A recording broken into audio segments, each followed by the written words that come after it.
खुलुमबाय तो दिनै एचएस नि रिजाल्टखौ फोसावबाय नङा होनबा तो बिनिनो आसामनि माबे माबे जिल्लाफोरा सेथि मासि नैथि थामथि मासिफोरखौ लानो हाखो तो आङो बे भिडिअनि गेजेरजों फोरमायगोन तो माने जोंनि बिटिसिनि थाखाय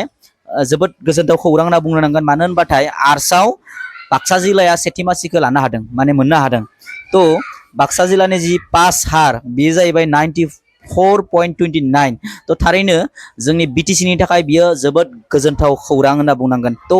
नैथि मासिखौ लानो हादों दरं जिल्लाया तो दरं जिल्लानि जि पास हार बेयो जाहैबाय 92.99%। बिनि उनाव थामथिखौ लानो हादों लखिमपुर जिल्लाया तो बिनि पास हारा जाहैबाय 90.35। बिनि उनाव सबसे लवेस्टआ जाबाय काछार जिल्ला तो बिनि पास हारा जाहैबाय 59.83। बिनि उनाव कमार्सआव सेथि मासिखौ आवग्रिनो हादों माजुलि बिनि उनाव साउथ सालमारा मानकासार तो बे जिल्लाफोरा माने मा खालामनो हादों सेथि मासिखौ लानो हादों कमार्स हिसाबै आरो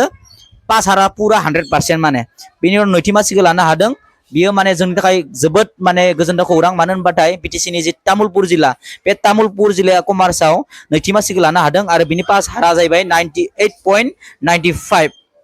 बिनि उनाव थामथिखौ लानो हादों थामथि मासियाव बजालि जिल्ला आरो बिनि पास हारा जाहैबाय 96.46। बिनि उनाव सबसे लवेस्टआ जाहैबाय धुबरी जिल्ला बिनि पास हारा जाहैबाय 68.23।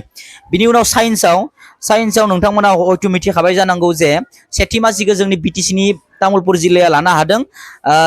बिनि तामुलपुर जिल्लानि जि पास हार बेयो जाहैबाय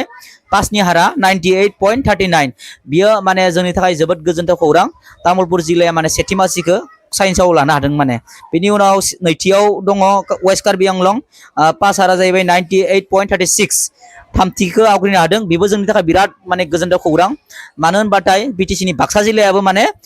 थामथि मासि माने बाक्सा जिल्लाया